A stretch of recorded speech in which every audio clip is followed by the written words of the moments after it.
didi nkɔmɔ abusuapanyi yɛnhyɛ sei Asante Kotoko ɛna the head coach ɔpanya ne din ɛde Eric Tinkler ne preseason abusuapanyi ɛna ɛhyɛ aseɛ sisi amena wɔkasa yi ahyɛ aseɛ ɛwɔ Adakogyaakye. Fantastic. Now uram ɛwɔ dwumadi a ɛkɔ so na abusua no kwasɛm ɛwɔ mu ne sɛ Krobia Asante Kotoko metema wɔn adi kan fa wɔn sporting director Stanley Menzo wɔn wie no nanu ya na wɔn confirm the appointment of Eric Tinkler. Yes, head coach Eric Tinkler Asia the rest of the technical team no meet adi kan akɔ so Hamza no physical instructors no ɛne wɔn aka nyina wɔn ahyia ɛna no pay meeting kɔ so ɛwɔ Fomisa Kotoko players baby omoda no. Yes. In attendance was the head coach and the director of sports or director of football. The original fella man. Ɛna wɔn edi nkɔmɔ na didi nkɔmɔ abusuapanyi. Ɛna afei uwuram ɛwɔ Adakogyaakye a ɛnɛ saa bere amena wɔkasa training no ahyɛ aseɛ nso ɛwɔ hɔ. Nice one. Yɛba bewuram ɛwɔ Adakogyaakye sisi a yɛkasa yi. Na yakɔfa live update and live report. Ɛde ɛfiri hɔ. Fantastic. Live update and live report. Yɛkɔ akɔfa ɛde ɛfiri hɔ sisi yɛ. Now ɛno ɛna abusuapanyi. Wode w'ani akyerem ɛwɔ Adakogyaakye wa. Yes. The a training no. All the players abusuapanyi ɔmo ɛyɛ Asante Kotoko players. Obia ni wa so far yakacha ze mo nsi ho. Okay. Youth team players and exclusively bright chance no. Yeah. Your list of the youth team players. Sure. And your list of players who are not going to be there. Omo mu ni ho. Omo ma ho. Abusia na omo ma ho no. Baba ya e ma ho. The contract e. Samba contract e o ma ho. Ablok ko Jano Kwan last season o ma ho. Yes. Henry Ansu contract ewu oma ho uram ewo Kotoko team ni mu a abranche bi te se Peter Midu akwa contract ewu nti ono so ema ho then goalkeeper Muhammad Kamara contract ewu ono so ma ho. There are 4 other players so 4 other players no abranche the thing ade Shaibu Abubakar right back we pra Lordamo right back we pra middle hono set kojo apra Okay. oma and a middle honano Andrew Sintiman. So these 10 players will not be there. Yanko Adakogyaakye na ene abrante at the clinical ono ewo yanko je live report and free Adakogyaakye na fi Phyllis no yemfa dia kan ento aso. Okay. Clinical, good afternoon. Bibi aboko. Abusuapanyi na me adom me ho ye somo ho ye de. Kadom yes ye ho ye pa. Sesi a wujina Adakogyaakye confirm mama. Yes, me gina Adakogyaakye amene o kasa sisi abusua. Nice one. Coach Eric Tinkler ne preseason ena washa ase no. Coach no e wa Adakogyaakye ho na den ena ekoso.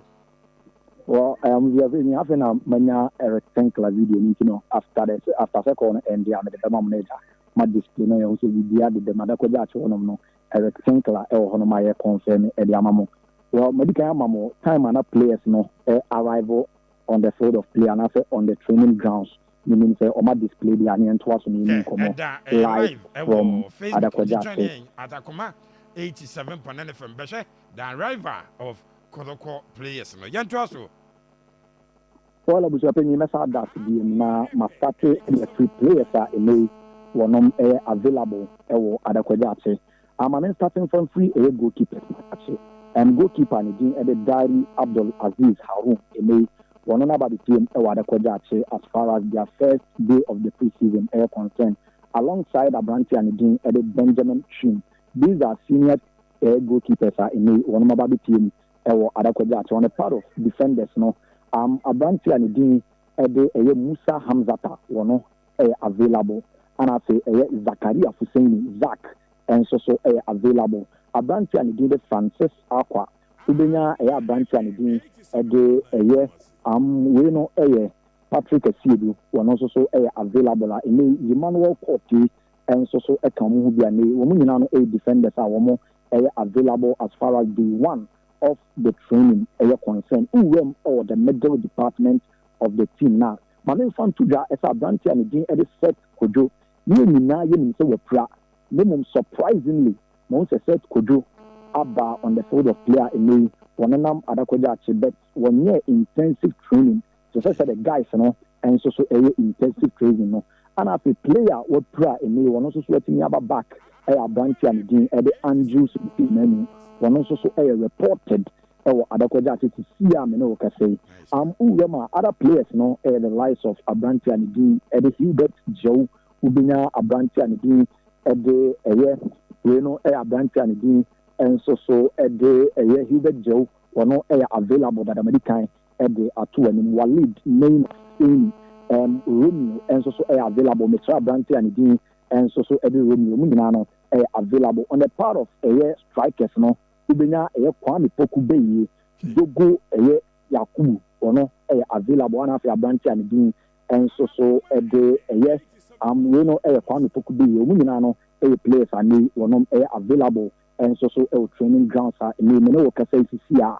Now, Coach Eric Tinkler, some way I mean, okay, saying, I'm a place, Nina, a Chakunka, I want to move in come one by one, or show any man will be so deep, no, so introduce, and the actual Nadia, it's me, I couldn't see, I mean, okay, say, the air coso, a Wadakojachi, and I make consent, and so, at the actual opinion.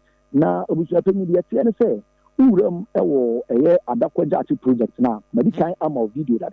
And no Juma, I didn't say about the as far as training reports no consent. You see, I mean, a Juma course of den Adakwaja, and Asante Kotoko, a new world there's no around, almost so not no, a day a goo, roof, no so not be and so a thing I also come on. The kind of video, no so at the Amama Bantino, some big display at the Amaya Bidia, and so a thing now, you're talking about.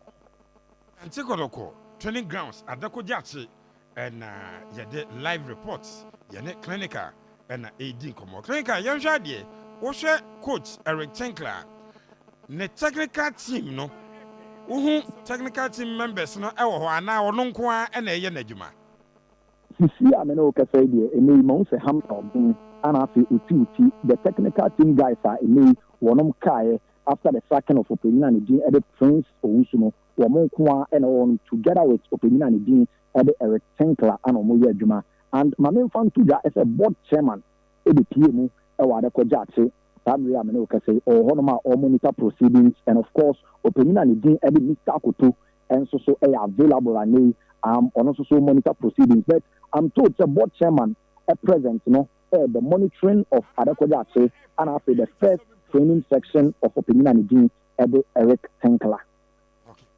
Na Asante Kotoko move bi a yehu supporters enei enti say who supporters ni bi were around abusia well maybe PMO I say be exactly be 215 me buy ni who supporters be enum bi e wa say no mo twen say boys no e be ba na boys no e land around 3:30 and of course no money agye ni ono ma check boys na up nemum ade ba ko a omusu wo ho ye say ya start season no ba na wie na nei Kotoko answer that amount of homodine and commotion and commo PM na aqua first training there.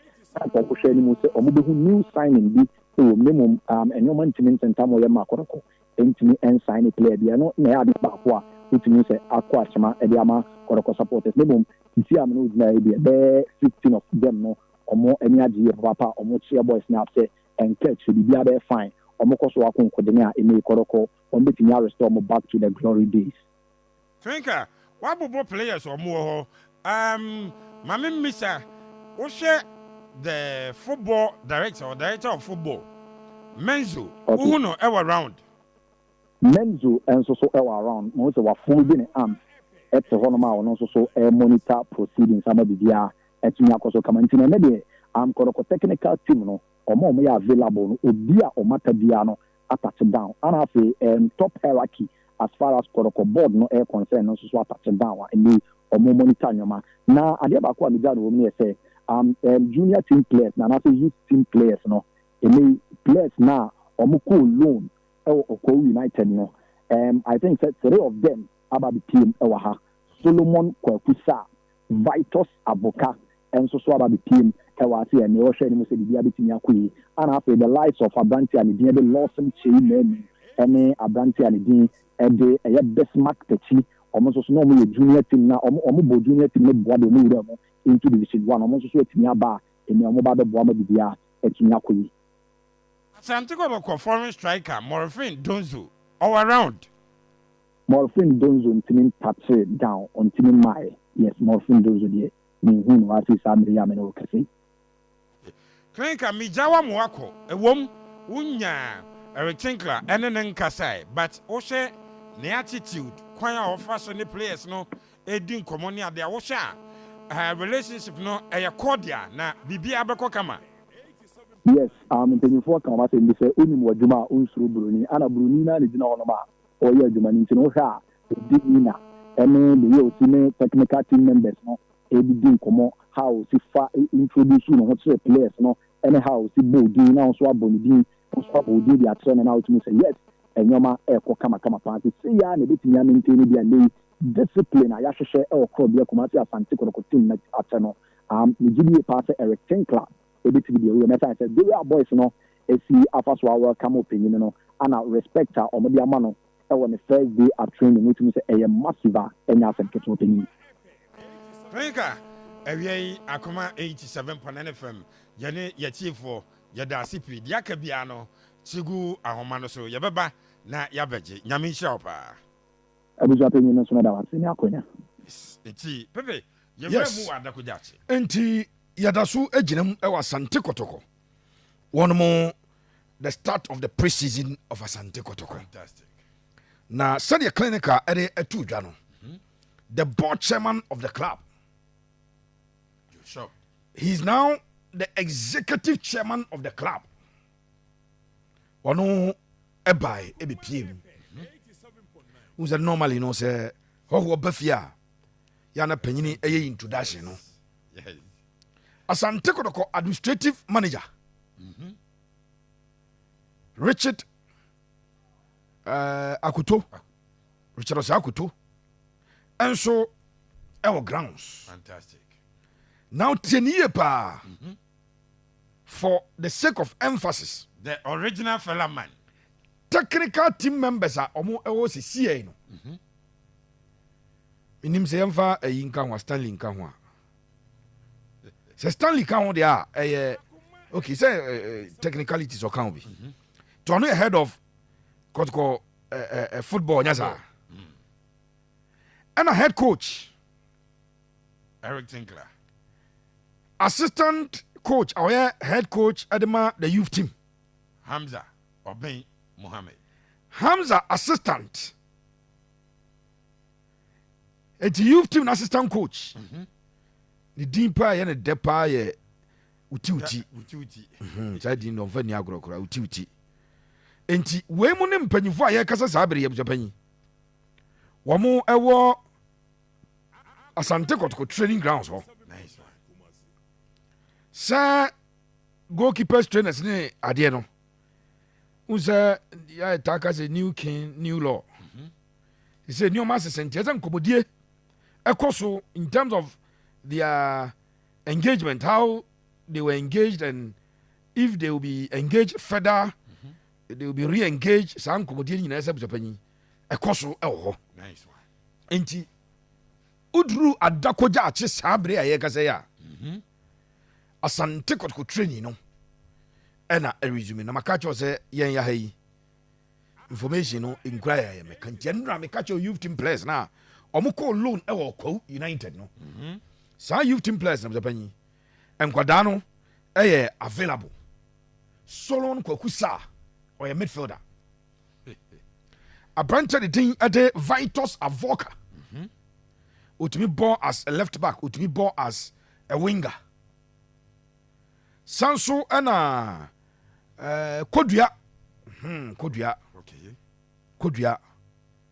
Abdul Isaka yɛ striker Yes.